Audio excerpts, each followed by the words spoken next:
Notre invité est un journaliste sportif comme d'usage. Chaque vendredi, Henri Akodo, patron du site Afrique Express Sport.net. On va parler de la CAF. Patrice Motsepe recrute Patrick Mboma. Euro, Italie, Angleterre, un classique qui reste à écrire. Italie, José Mourinho à la Roma. Pour construire, les titres arriveront après. Et puis, football, le PSG recrute Sergio Ramos jusqu'en 2023. Henri Akodo, bonjour. Bonjour Michel, bonjour à nos chers amis. Merci de toujours répondre à notre invitation. C'est toujours un plaisir pour moi. Le premier sujet, Patrice Motsepe, l'actuel président de la CAF, recrute quelqu'un que vous connaissez très bien, Patrice Mboma. Il serait, pour les prochaines années, le secrétaire adjoint de la Confédération africaine de football. Exactement, le président de la Confédération africaine de football, le Sud-Africain Patrice Motsepe, a placé sa confiance sur la légende camerounaise et africaine Patrick Madik Mboma, ex-international camerounais, 12 fois vainqueur de la Coupe d'Afrique des Nations avec les Lions indomptables en 2000 et en 2002. Patrick Mboma, grand attaquant de son époque, véritablement un numéro 10 fétiche, colosse, qui a un pied gauche dévastateur, bien évidemment, ce but qu'il a inscrit face à l'équipe de France un soir d'octobre 2000 au Stade de France, match amical face à l'équipe de France. Le Cameroun était en tout cas champion de la CAN cette année, la France également championne d'Europe, et ce match amical, Patrick Mboma qui a eu à faire rêver plus d'un par ce but-là qu'il avait marqué face à un gardien mythique, Fabien Barthez.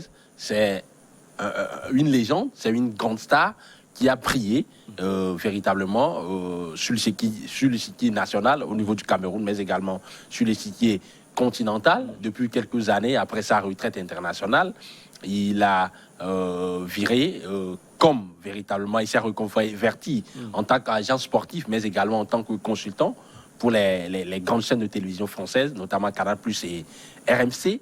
C'est quand même quelqu'un qui maîtrise tout l'écosystème footballistique, tout le landerneau footballistique. D'ailleurs, j'ai eu l'insigne honneur de le rencontrer, de parler avec lui, de parler avec lui. Passage à Lomé. À Lomé, bien évidemment. C'était dans le cadre de la nuit du football africain. Tu sens véritablement quelqu'un qui maîtrise avec minutie le domaine sportif, notamment le football. Il prend ses fonctions après la démission d'un certain Anthony Bafoué. Et justement, il remplace également une légende du football africain, l'ancien international ghanéen Anthony Bafoué, qui faisait partie de la génération dorée du Ghana avec les Charles Akonor, les Abedi Pelé, finalistes de la Coupe d'Afrique des Nations en 92, les Anthony Yeboah et autres.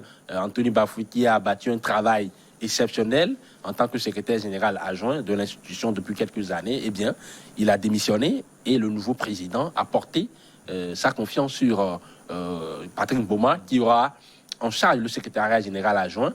Il va travailler de synergie avec un certain Véron Messengomba, le secrétaire général principal, le Congolais. Il aura en charge l'organisation des compétitions. Voilà un peu les nouvelles fonctions de ces conteneurs à la tête dans l'instance du football africain. Henri Akodo, il est nommé parce qu'étant égérie du football africain ou parce qu'ayant les qualités pour être secrétaire général adjoint de la Confédération africaine de football? Je disais tantôt qu'il s'est reconverti à agent sportif et consultant sportif depuis quelques années après sa retraite internationale. Il milite également au sein de l'IFAB. C'est l'organisation au niveau de l'instance fêtière du football mondial, la FIFA, qui réfléchit par rapport aux lois du jeu. Donc, c'est quelqu'un qui ne s'est pas déconnecté du football, qui a une certaine maîtrise, qui a une certaine connaissance avérée de cette matière-là, et dont je pense qu'il t'emmène. Il a les capacités, il a les coups de franche nécessaires pour pouvoir participer à la construction de ce football africain qu'on se veut moderne dans les années à venir. Donc, je pense qu'il répond parfaitement aux critères, aux prérogatives, à la vision du nouveau président de la CAF, le richissime homme d'affaires sud-africain Patrice Motsepe, qui veut véritablement redorer le blason de cette instance-là, dont l'image a été écornée un tout petit peu depuis quelques années. Il veut redonner cette fierté-là à ce football africain. Et donc, je pense que Patrice Mboma a sa part contributive, active à prendre véritablement dans cette affaire. Quand vous l'écoutez parler du football africain, il n'a pas été toujours tendre envers les lieutenants de la Confédération africaine de football, notamment avec l'ancienne classe dirigeante. C'est dire que c'est quelqu'un qui a les informations, qui véritablement peut apporter ce renouveau, ce dynamisme-là à ce football africain qui veut véritablement aller de l'avant. Je pense qu'il change également, c'est mon avis personnel, Henri Akodo, l'image du footballeur africain. C'est plus une fonction, si je peux le dire, ludique pour certains aujourd'hui avec ce que Patrick Mboma a incarné, notamment dans le vieux continent, et la fonction qu'il va occuper aujourd'hui. Ça change véritablement l'image de nos footballeurs. Effectivement, ça change l'image de nos footballeurs. La question de la reconversion de nos footballeurs après leur carrière s'est toujours posée à plusieurs reprises. On a vu des légendes végéter dans la misère après leur carrière, qui n'ont pas réussi à passer ce cap, à franchir véritablement ce palier-là, en s'intégrant à nouveau dans la société, en faisant autre chose que le football. Bien évidemment, il y a eu de ces exemples patents, notamment Yekini par exemple, qui est décédé de manière entre guillemets tragique, n'ayant pas réussi véritablement sa reconversion. Donc l'exemple de Patrick Mboma, bien d'autres encore, Anthony Bafou et son prédécesseur, les Samuel Eto'o, les Didier Drogba tranchent un peu avec ces stars-là, en tout cas ces anciens internationaux, notamment Yekini, qui n'ont pas pu réussir leur reconversion. Donc je pense à juste titre qu'au-delà de la fonction entre guillemets politique qu'il va occuper désormais, parce que être secrétaire adjoint d'une confédération, ça demande véritablement des compétences.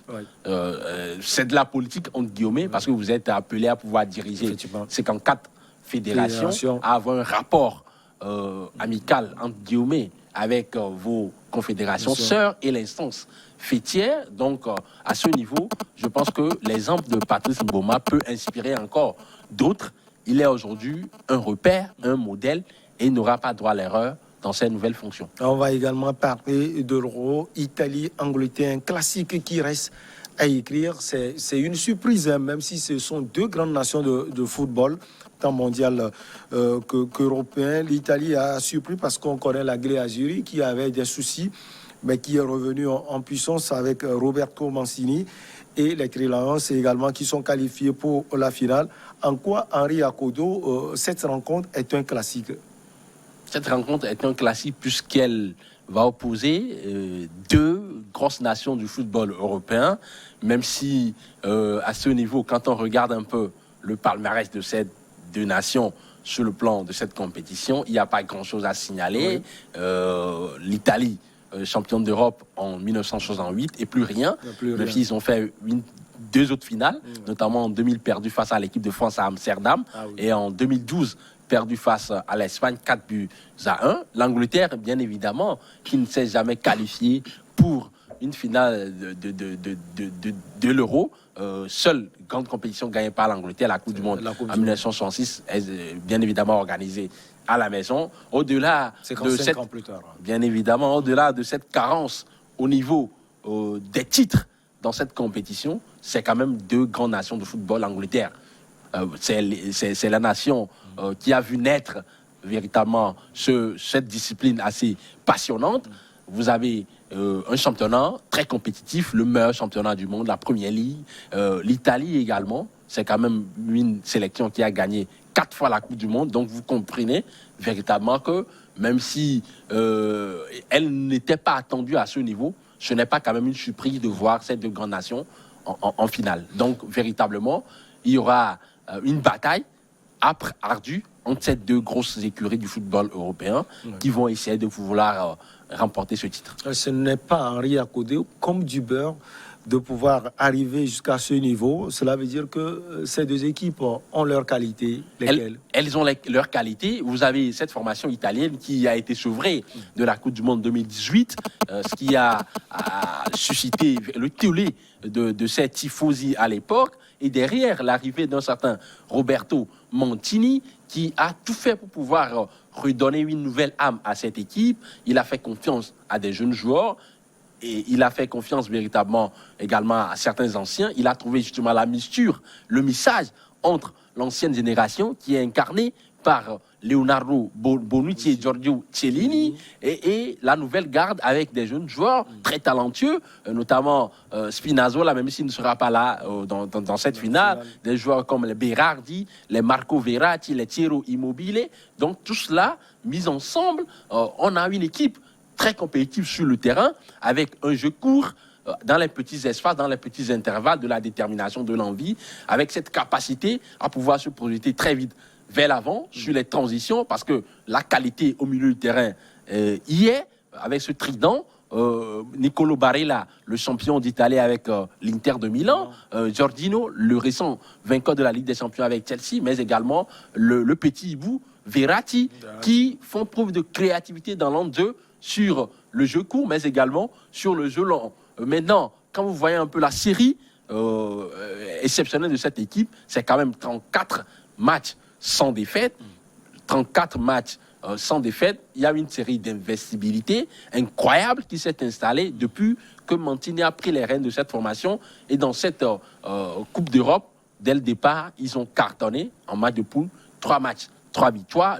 La première victoire face à la formation turque, 3-0. La deuxième face à la Suisse, 3-0. Même si en quart de finale, ils ont eu, dans demi-finale, j'allais dire, des difficultés à pouvoir, face à la Furia Roja, qui a maîtrisé véritablement cette rencontre sur le plan collectif.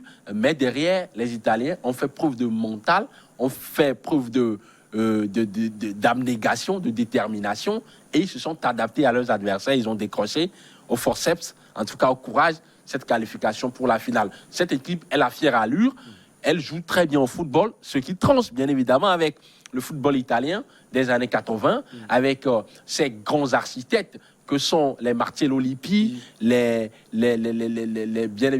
évidemment les Giovanni Trapattoni. Bien évidemment, aujourd'hui, Mancini se reconnaît plus comme un héritier d'un certain Arrigo Sacchi, celui-là même qui a véritablement systématisé le football italien, notamment ce club-là, le Milan AC, le match de Fusignano, qui produit un football qui est un adepte d'un football léché. Mancini s'inscrit dans cette dynamique-là, et cette équipe, visiblement, elle a une arme pour pouvoir espérer décrocher cette finale. Maintenant, en face, c'est quand même cette belle formation des Three Lions qui a rêvé pendant plusieurs années de se retrouver en finale. Elle est proche d'un sacre inédit, cette sélection nationale anglaise, bien évidemment, dirigée par Gareth Southgate, lui également ancien international anglais. Il a une escouade de jeunes très talentueux, bien évidemment, des jeunes joueurs comme les Raheem Sterling, les Bukayo Saka, dans l'onze les Declan Rice, les Calvert-Phillips, une solidité défensive incarnée par Harry Maguire et John Stones, un seul but encaissé depuis le début de cette compétition. Gareth Southgate a eu le mérite de pouvoir observer un peu le jeu produit par les deux anciens vainqueurs de l'Euro, bien évidemment le Portugal, et de la Coupe du Monde, la France, et il s'est inspiré de leur manière de jouer, même si ce n'est pas très beau dans le jeu, même si au niveau du contre-pressing, elle est souvent en difficulté, même si au niveau de l'utilisation du ballon, dans le jeu sans ballon, elle est en difficulté, mais sur le terrain, elle produit un football pragmatique, elle est sérieuse, appliquée, déterminée, combative, compétitive, et devant, ça va très vite avec un attaquant comme Harry Kane qui marque des buts, qui a retrouvé de la confiance. C'est dire qu'on aura affaire à une finale âprement disputée sur le plan tactique et sur le plan des émotions.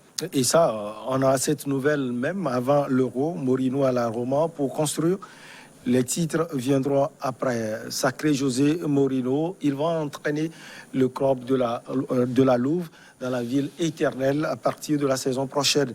Et il le dit, cher Henri Akodo, nous allons d'abord passer à l'étape de la construction. Après, les titres vont venir. Mourinho va encore surprendre sans doute dans la Série A italienne. On attend de voir le technicien lusitanien qui est un féru, un fan des conférences de presse, des déclarations sulfureuses, des anecdotes à n'en point finir, des provocations. Il est coutumier du fait. Et ces déclarations font toujours réagir véritablement la presse. Ces déclarations font souvent les choux gras de la presse en général et la presse italienne avec cette arrivée. Je pense que la presse italienne doit être assez fière, assez heureuse de pouvoir attirer ce grand entraîneur-là en Série A aujourd'hui. Il s'agit de pouvoir redonner redonner un nouveau souffle à une équipe qui était en dilettante ces dernières années, en plein doute, une équipe qui a traversé des vents contraires, des trous d'air, une équipe qui s'est enlisée dans la crise, avec des résultats qui n'honorent pas véritablement son rang. C'est quand même le club historique de la ville historique, bien évidemment, la cité romaine. Et donc aujourd'hui, il s'agira pour José Mourinho d'abord de s'inscrire dans une dynamique longue, parce que c'est un entraîneur, il faut le dire, au-delà de ses qualités. Il a eu une ascension fulgurante au début des années 2004 avec le FC Porto et ce titre de la Ligue africaine et européenne des champions. Il est arrivé face à Monaco. Il est arrivé à Chelsea. Il a mis en place une très bonne équipe. Mais derrière, 3 années après, il a quitté le club. C'est un entraîneur qui ne dure pas toujours dans ces différents clubs dans lesquels il passe. Le défi pour lui avec l'AS Rome ne sera pas forcément de remporter un titre. Tout de suite, comme on le disait tantôt, lors de sa présentation, le défi, c'est d'arriver à pouvoir implémenter un système de jeu, un logiciel tactique qui doit pouvoir permettre à cette formation de pouvoir renaître de nouveau, renaître de ses cendres, retrouver des couleurs, de pouvoir véritablement rivaliser désormais avec les grands cadors de ce championnat-là, notamment l'Inter de Milan, la Juventus de Turin et le Milan AC. Au niveau de l'effectif et de la culture du club, qu'est-ce que Mourinho aura de plus dans la ville éternelle pour pouvoir aller chercher les cadors, les équipes de Milan, la Juventus de Turin, Napoli et autres? Aujourd'hui, il faut dire que c'est un effectif de l'AS Rome qui n'est pas forcément à la hauteur des attentes. Je pense qu'il va essayer de recruter, même si vous avez de jeunes joueurs très talentueux, notamment les Spinazzola, qui d'ailleurs s'est blessé avec la Nazionale, et il ne sera pas là. Vous avez des jeunes joueurs comme les Under, le Turc, les Edin Dzeko. Mourinho va essayer tout d'abord les Amadou Diawara, bien évidemment, l'international guinéen. Il va d'abord essayer de proposer, en tout cas des joueurs, d'étoffer cet effectif-là et derrière mettre en place un dispositif tactique qui puisse permettre à ce club-là de pouvoir véritablement résister dans ce championnat. Parce que depuis 2008, le club n'a plus gagné de titre. 7e la saison dernière, c'est quand même un rang qui n'honore pas véritablement l'histoire de cette formation historique de l'AS Rome. Je pense aujourd'hui que Mourinho doit pouvoir également s'adapter aux nouvelles exigences. C'est un entraîneur qui est toujours fidèle à ses principes de jeu, qui est toujours fidèle à ses idées directrices. En dépit des critiques. En dépit des critiques, il veut d'abord solidifier son secteur défensif et produire un football de transition vite vers l'avant. Il ne veut pas souvent prendre l'initiative du jeu. Ces équipes, dans l'utilisation du ballon, ce n'est pas aussi très créatif, ce n'est pas aussi très inventif. Je pense aujourd'hui qu'il est temps pour lui peut-être de revenir à des choses plus simples, à des fondamentaux du football, à s'adapter bien évidemment. Si je dis au football moderne, je vais être dur avec lui, je n'ai pas de leçon à lui donner. Il doit pouvoir s'adapter à ces différents adversaires pour pouvoir véritablement permettre à cette équipe de redorer son blason. Au niveau des entraîneurs, il y a du beau monde en Série A italienne cette saison également. Il y a du beau monde, ça renforce un peu la compétitivité de ce championnat-là qui avait perdu de sa superbe depuis quelques années, mais on a constaté qu'avec les arrivées d'un certain Cristiano Ronaldo dans ce championnat, de Romelu Lukaku et de certains entraîneurs, notamment Antonio Conte, à l'Inter, même s'il il est parti, il est reparti de ce club-là, ont apporté un grain de sel à ce championnat. Et aujourd'hui, avec les Massimiliano Allegri, les Filippo Inzaghi, les Rossi Mourinho, c'est quand même la crème des crèmes. Les Stefano Pioli, l'entraîneur du Milan AC, ça voudrait dire que sur le plan tactique, les Ménez vont pouvoir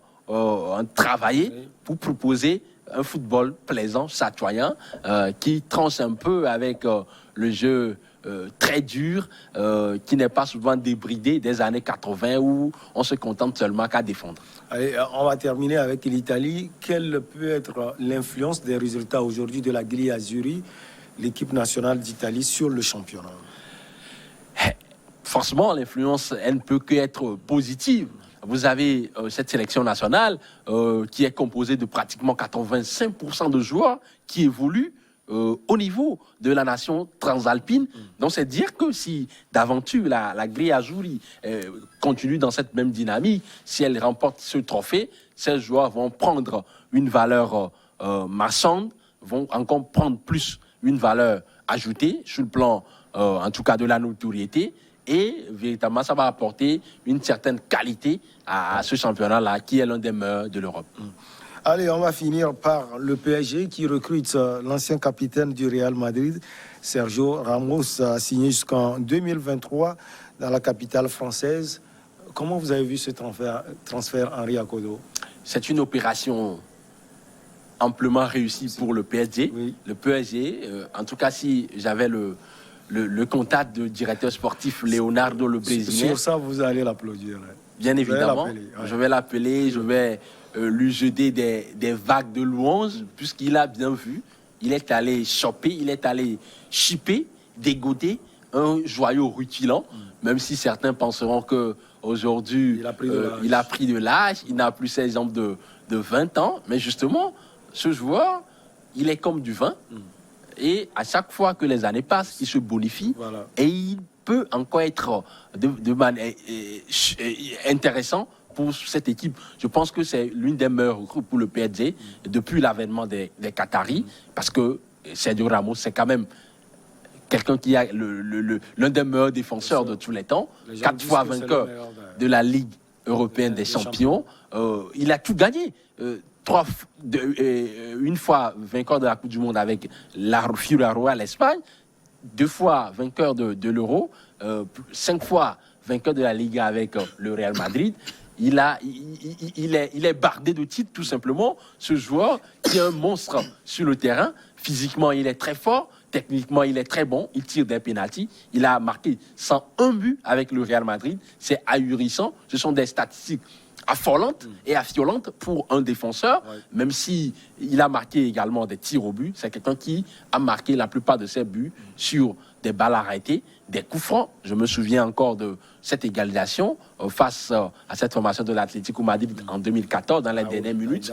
Et ce coup de tête, c'est quelqu'un qui apporte une âme supplémentaire à l'équipe. Il a cette confiance de la gagne et il va pouvoir essayer de pouvoir insuffler cette dynamique-là à ses coéquipiers qui, visiblement, sont très talentueux, mais parfois ne font pas preuve de caractère, et cela joue forcément sur l'équipe. Le PSG est très ambitieux, et je pense que le recrutement de ce défenseur central de métier, Sergio Ramos, va apporter une plus-value à cette formation parisienne qui envisage de remporter la Ligue européenne des champions. Visiblement, sur le plan tactique, il y aura un changement avec son arrivée. Est-ce que, avec la présence des Presnel Kimpembe de Marquinhos, l'entraîneur Mauricio Pochettino va pouvoir essayer de jouer avec un dispositif tactique de 3 défenseurs? Voilà un peu la grosse interrogation. Est-ce que Presnel Kimpembe va être sur le banc et il va tenter une charnière centrale Marquinhos, Sergio Ramos? Dans tous les cas, l'arrivée de Sergio Ramos, l'arrivée de ce dinosaure va apporter énormément à cette formation parisienne. On va analyser l'ambiance à venir dans le groupe. Les gens disent que Kimpembe, vous avez parlé de lui, il est très irrité, il est mécontent. Les gens disent également que quand vous prenez un joueur comme Neymar, lui, il est très heureux de l'arrivée de Sergio Ramos. D'ailleurs, il a pesé dans son arrivée. Ah oui, visiblement, quand vous êtes un joueur comme Neymar et que vous savez que vous allez être ingénieux sur le plan offensif et que derrière, il y a quelqu'un, un monstre qui va essayer de pouvoir sauvegarder la garde arrière de par sa corpulence, de par sa morphologie, de par sa qualité gestuelle, sa vision de jeu, sa capacité à anticiper, à presser très haut. Les attaquants adverses, vous ne pouvez que vous en réjouir. Maintenant, Presnel Kimpembe, il sait que c'est de la concurrence pour lui. Il sait que c'est visiblement un palier qu'il doit encore franchir avec l'arrivée de ce monstre-là. Je pense que au-delà des rivalités, entre guillemets, ça va constituer une certaine émulation pour toute la ligne défensive parisienne qui doit pouvoir s'adapter à l'arrivée de Sergio Ramos, l'un des plus grands défenseurs de tous les temps. Donnarumma, Wijnaldum, Sergio Ramos, plus l'effectif ronflant d'antan. Donc le PSG est garni aujourd'hui pour pouvoir aller chercher finalement la Ligue des Champions. Un effectif riche, un effectif plaisant.